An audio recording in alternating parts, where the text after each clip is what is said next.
Click करेंगे तो इनके जो ऑफिशियल पोर्टल है यहाँ पे आ जाएंगे, जहाँ से बड़ी आसानी से फॉर्म को भर सकते हैं। फॉर्म भरने से पहले जो भी नोटिफिकेशन है उसको आपको जरूर डाउनलोड करके रीड करना है, और साथ ही साथ जो भी अलग अलग सर्कल के लिए भर्ती निकाली गई है उसकी भी जानकारी आपको चेकआउट जरूर कर लेना है।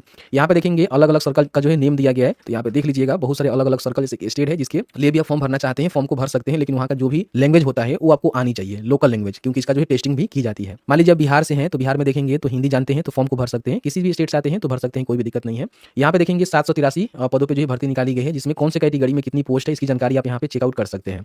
ईवर के देखेंगे 360 पोस्ट है, ओबीसी का 224 पोस्ट है, एसी का देखेंगे तो 117 पोस्ट है। इस तरह से आप देख लीजिएगा कि कैटेगरी वाइज पोस्ट कितनी है और टोटल पोस्ट कितनी है। बाकी हम सभी सर्कल की बात करें तो लगभग 21,413 पदों पर भर्ती निकाली गई है। आप 10वीं पास हैं तो फॉर्म को भर सकते हैं, ठीक है। फॉर्म भरने के लिए यहाँ पे सबसे पहले आपको रजिस्ट्रेशन करना होता है, तो इस पर क्लिक करके रजिस्ट्रेशन के बटन पर क्लिक करेंगे तो यहाँ पे आपसे एक मोबाइल नंबर मांगा जाएगा, तो एक मोबाइल नंबर को यहाँ पे डालेंगे, वैलिडेट मोबाइल नंबर के बटन पे क्लिक करेंगे। आपके नंबर पे जो है ओटीपी यहाँ पे सेंड किया जाता है वेरिफिकेशन के लिए, यहाँ पे ओके के बटन पे क्लिक करेंगे, ओटीपी यहाँ पे डालेंगे, सबमिट ओटीपी के बटन पे क्लिक करेंगे तो इस तरह से आपका मोबाइल नंबर वेरीफाई हो जाता है। यहाँ पे अपना जो भी मेल आईडी है उसको डालेंगे, वैलिडेट ईमेल के बटन पे क्लिक करेंगे, तो आपने जो भी यहाँ पे मेल आईडी दिया हुआ है ना उस पर भी एक यहाँ पे ओटीपी सेंड कर दिया जाता है, ओटीपी डालेंगे, सबमिट ओटीपी के बटन पे क्लिक करेंगे, तो इस तरह से आपका जो ईमेल आईडी है ना वो भी यहाँ पे वेरीफाई हो जाता है। मैट्रिक के सर्टिफिकेट के अनुसार जो भी एप्लीकेंट का नेम है यहाँ पे आपको टाइप कर देना है, ध्यान रखिएगा स्पेलिंग मिसमैच नहीं होनी चाहिए। यहाँ पे चाहे तो फादर या फिर मदर का जो नेम है ना वो स्कूल के सर्टिफिकेट अनुसार यहाँ पे डालना है, क्योंकि काफी सारे व्यक्ति क्या करते हैं कि गलत जानकारी डालते हैं, आगे चल के समस्या हो जाएगा। डेट ऑफ बर्थ कैलेंडर के माध्यम से आप यहाँ पे चूज कर लेंगे कि आपका जो डेट ऑफ बर्थ है वो क्या है, मैट्रिक के सर्टिफिकेट अनुसार यहाँ पे डाल दीजिएगा। जेंडर बताना है कि मेल है कि फीमेल है, अगर आप ट्रांसजेंडर बताएंगे तो यहाँ पे किस प्रकार के आप मेन या फिर वुमेन ट्रांसजेंडर है बता सकते हैं, नहीं तो यहाँ पे अगर आप मेल है तो मेल का सिलेक्शन करेंगे और फीमेल है तो फीमेल का सिलेक्शन करेंगे। यहाँ पे अपना जो भी कम्युनिटी है यानी कि कैटेगरी है वो आपको बताना है कि ईवर है या फिर ओबीसी एससी एसटी है या फिर ईवर ईडब्ल्यूएस है, तो देख लीजिएगा आपका जो भी कंडीशन होगा उसको अपने हिसाब से जरूर सेलेक्ट कर लीजिएगा।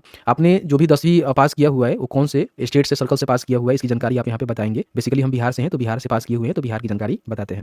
फिर यहाँ पे आपको अपना जो भी ईयर है बताना है कि आपने जो है मैट्रिक का पास किया हुआ है तो बता दीजिएगा। फिर यहाँ पे जो भी आपका कैप्चा है इस कैप्चा को यहाँ पे फिल करेंगे, सबमिट के बटन पे क्लिक करेंगे, तो यहाँ पे आपका जो फर्स्ट स्टेट का रजिस्ट्रेशन है कंप्लीट हो जाता है। अब यहाँ पे आपको जो है कंटिन्यू करने के लिए ओके के बटन पे क्लिक करना है। अगर आपके पास आधार कार्ड नंबर है तो यहाँ पे डाल सकते हैं, नहीं है तो छोड़ दीजिएगा। अगर मान लीजिए कोई अभ्यर्थी जो है विकलांग है तो अपनी जानकारी यहाँ पे बता सकता है, नहीं है तो नो भी कर सकता है। अगर यस करता है तो बताएगा किस प्रकार का विकलांग है, category A B C D and E, तो अपने हिसाब से जो भी है वो जानकारी बताएंगे। फिर यहाँ पे जो भी इसका सब कैटेगरी है वो आप यहाँ पे बता सकते हैं। अगर आप विकलांग नहीं है तो छोड़ दीजिएगा, नो कर दीजिएगा। यहाँ पे जो भी आपने सेकेंडरी स्कूल पास किया हुआ है, स्टडी किया हुआ है, वो जो है कौन से लैंग्वेज के साथ पास किया हुआ है वो आप यहाँ पे बता दीजिएगा, ठीक है। मेरा हिंदी है तो मैं यहाँ पे हिंदी बता रहा हूँ, आपका हो सकता है कि अलग कोई लैंग्वेज से अपने मैट्रिक पास किया होगा, उसकी जानकारी आप यहाँ पे जरूर बता दीजिएगा। अगर आप कहीं अभी फिलहाल काम कर रहे हैं तो यहाँ पे यस करेंगे तो पूछेगा कि क्या आपने वहाँ से एनओसी लिया हुआ है, तो वो जानकारी आप बता दीजिएगा। नहीं करते हैं या फिर नहीं किया हुआ है तो नो ही कर दीजिएगा, कोई भी दिक्कत नहीं है।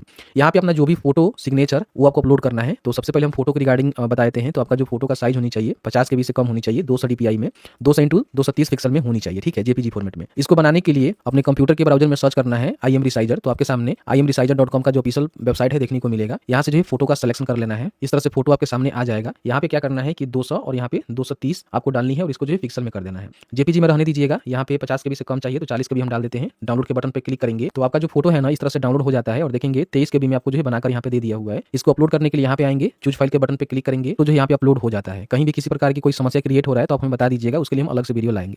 यहाँ पे अपना जो सिग्नेचर है उसको अपलोड करना है, जो कि 20 KB से कम इसका साइज होनी चाहिए, जेपीजी में 200 DPI 140x60 पिक्सल में होनी चाहिए। इसको भी इस वेबसाइट से आप जरूर बना लीजिएगा। यहाँ पे अपना जो भी सिग्नेचर है उसका सिलेक्शन करके जो भी साइज वगैरह देकर यहाँ पे सेव करेंगे तो आपका जो फोटो का साइज है ना यहाँ पे बन जाएगा, जिसको यहाँ पे चूज फाइल के बटन पे क्लिक करके अपलोड करेंगे, सबमिट के बटन पे क्लिक करेंगे। आपके सामने जो है प्रीव्यू यहाँ पे देखने को मिलता है, जो भी अपने जानकारी डाला हुआ है उसको जरूर चेकआउट कर लीजिएगा। आपको लगता है कि इसमें किसी प्रकार की गलती हो गई है तो आप यहाँ पे अभी कैंसिल करके इसको सुधार कर लीजिएगा। आपको लगता है कि नहीं सही है तो यहाँ पे टिक करना है और टिक करने के बाद सबमिट के बटन पे क्लिक करेंगे तो इस तरह से देखेंगे आपका जो रजिस्ट्रेशन है ना सक्सेसफुल कंप्लीट हो जाता है और आपको रजिस्ट्रेशन नंबर यहाँ पे देखने को मिल जाता है और आपको जो है मैसेज बाय भी सेंड कर दिया जाता है। अब फॉर्म को आपको भरना है तो कंटिन्यू टू अप्लाई के बटन पे क्लिक करेंगे। अब यहाँ पे आपको जो है सर्कल का चुनाव करना है जिसके लिए आपको अप्लाई करना है, ठीक है। तो मैंने आपको स्टार्टिंग में बताया कि जो भी अलग अलग सर्कल है ना उसकी भर्ती आप जरूर देख लीजिएगा, कौन से सर्कल में जो है कितनी भर्ती है। यहाँ पे मान लीजिए मुझे बिहार का फॉर्म भरना है तो देखेंगे बिहार में हिंदी जरूरी है जानना और टोटल जो है 783 पदों पर भर्ती निकाली गई है। इस तरह से मान लीजिए आप केरला के लिए फॉर्म भरना चाहते हैं तो मलाई में आपको आनी चाहिए, 1135 पोस्ट है। यहाँ पे देखेंगे अगर आप तमिलनाडु के लिए फॉर्म भरना चाहते हैं तो यहाँ पे देखेंगे 2292 पोस्ट है, तो इसके लिए भी फॉर्म भर सकते हैं, लेकिन वहाँ का तमिल जो लैंग्वेज होता है वो आपको आनी चाहिए।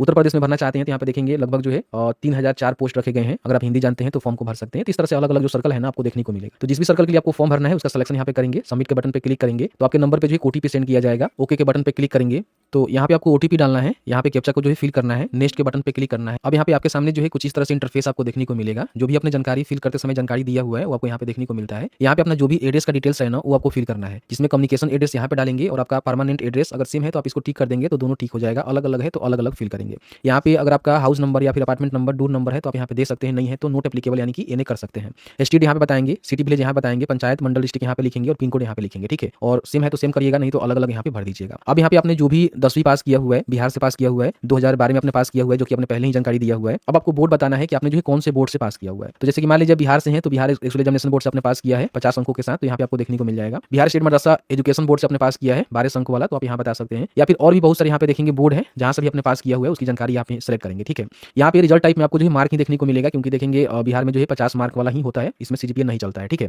अब इसका सिलेक्शन करेंगे तो यहाँ पे जो भी आपने 10वीं में अंक प्राप्त किया हुआ है उसकी जानकारी आपको भरना होगा। सबसे पहले इंग्लिश में आपको जो है 100 नंबर में से कितना नंबर मिला हुआ है वो आपको बतानी है। ध्यान रखिएगा ये आपका जो है मेरिट में इंक्लूड नहीं होता है, क्योंकि इसमें किसी प्रकार का एग्जाम नहीं होगा, मेरिट पे ही आपका भर्ती कराई जाती है। तो जितना भी आपको अंक आया है उसके हिसाब से ही डालना है। यहाँ पे अगर मान लीजिए बंगाली से आपने मैट्रिक में पढ़ाई किया हुआ है, जैसे कि आपका सब्जेक्ट रहा हुआ है तो बता सकते हैं, मैथिली उर्दू है तो बता सकते हैं, नहीं तो हिंदी है तो हिंदी यहाँ पे बता सकते हैं। तो मेरे कंडीशन में देखेंगे तो मैंने हिंदी भी ले रखा हुआ है, तो हिंदी में आपने कितना अंक प्राप्त किया हुआ है वो बता देंगे। बाकी यहाँ पे मैथ, साइंस और सोशल साइंस का जो भी अंक है बताएंगे कितना आपको मिला हुआ है, इस तरह से फिल कर देंगे। यहाँ पे देखेंगे एक सब्जेक्ट और आपको देखने को मिलता है, कई सारे कैंडिडेट जो है अरबिक, भोजपुरी, संस्कृत या फिर हिंदी रखते हैं। तो मेरे कंडीशन में संस्कृत है तो मैं यहाँ पे संस्कृत की जानकारी डालूंगा। अगर आपके कंडीशन में इस प्रकार की कोई सब्जेक्ट होगा तो बता दीजिएगा। तो संस्कृत में से मैंने 85 नंबर हासिल किया हुआ है तो मैंने यहाँ पे डाल दिया। तो इस तरह से अपना जो भी जानकारी है उसको आपको फिल आउट करना है, ध्यान रखिएगा, ठीक है।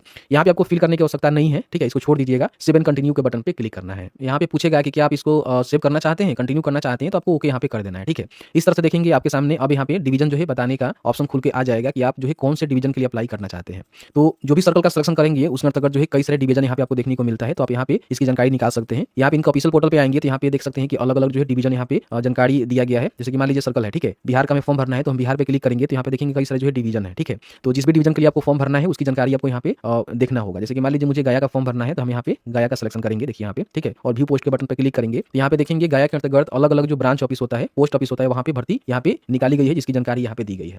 सबसे पहले देखिए मिस्टेक यहाँ पे आपको नहीं करना है। जैसे कि मान लीजिए यहाँ पे अहियापुर बीओ में देखेंगे जीडीएस का पोस्ट है, ठीक है, बीपीएम का मतलब होता है ब्रांच पोस्ट मास्टर। कौन से कैटेगरी के लिए है, एसी के लिए है। एसी जो है फॉर्म भरेगा। अगर यहाँ पे मान लीजिए कोई बीसी फॉर्म भरता है तो फॉर्म भरने से कोई फायदा नहीं होगा। 12,000 रुपये इनको सैलरी मिलेगा, एक पोस्ट है, ठीक है। और हिंदी यहाँ का लोकल लैंग्वेज है, जानते हैं, तो फॉर्म को भर सकते हैं। जैसे कि मान लीजिए हम ओबीसी से फॉर्म भर रहे हैं, ठीक है, तो हम ज्यादा यही कोशिश करेंगे कि जो ओबीसी वाला पोस्ट है, देखेंगे यहाँ पे ओबीसी का पोस्ट है, यहाँ पे ओबीसी का पोस्ट है, यहाँ पे ओबीसी का पोस्ट है, यहाँ पे देखेंगे ईडब्ल्यूएस के लिए है, ईआर के लिए है, एसी के लिए है, और कई सारे देखेंगे तो एसटी के लिए भी आपको देखने को मिलेगा। देखिए यहाँ पे आपको जो एसटी का भी देखने को मिल रहा होगा। यहाँ पे देखिए एससी का है, एसटी का है। तो जिस भी कैटेगरी से है ना उसी कैटेगरी को आप ढूंढिएगा और इसको प्रेफरेंस दीजिएगा तो बेहतर रहेगा, ठीक है। तो जैसे कि मान लीजिए मैं ओबीसी से हूँ तो यहाँ पे ओबीसी का यहाँ पे एक पोस्ट है, ठीक है, और यहाँ भी देखेंगे तो एक पोस्ट है, यहाँ भी एक पोस्ट है, तो आपको फॉर्म को भरना है, इसी को प्रेफरेंस आपको देना होगा। तो इस तरह से अपना जो भी मान लीजिए डिवीजन वाई पोस्ट है उसकी जानकारी आप चेकआउट जरूर कर लीजिएगा, उसी के हिसाब से आपको प्रेफरेंस यहाँ पे देना है।